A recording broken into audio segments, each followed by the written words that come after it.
It all started with a slight murmur. It was early when I woke up, startled.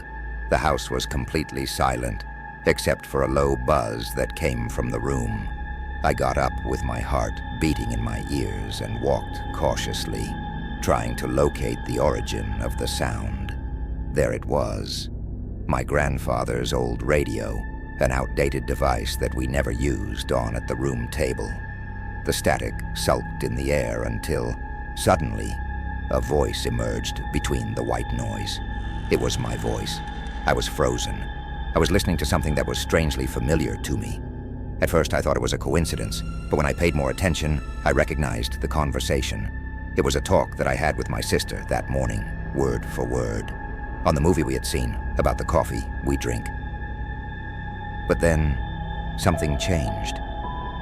My voice was distorted, lengthened, and became more serious. My sister's voice also changed, as if someone else was repeating her words, imitating her tone, but in an incorrect, almost mocking way. "Don't let me find you," said her voice. But I was sure that in our real conversation she had never said that.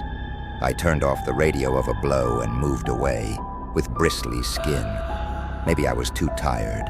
Maybe my mind was playing a bad pass. But the feeling of discomfort did not disappear.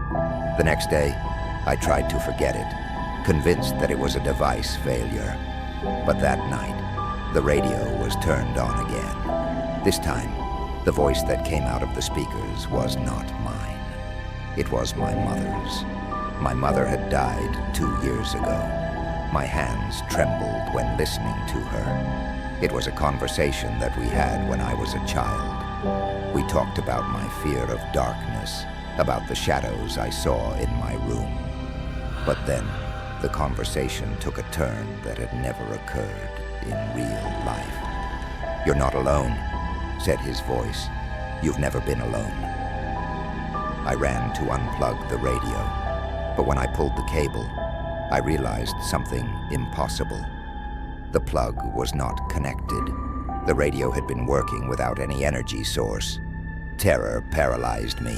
I knew I had to get rid of that device. I took it to the backyard and destroyed it with a hammer until there was only a lot of twisted metal and broken glass. I breathed relieved, convinced that I had ended that nightmare. But when I entered the house, an indescribable cold toured my back. From the room, at the same table where the radio had been, a soft static began to sound. And then, among the crackling of white noise,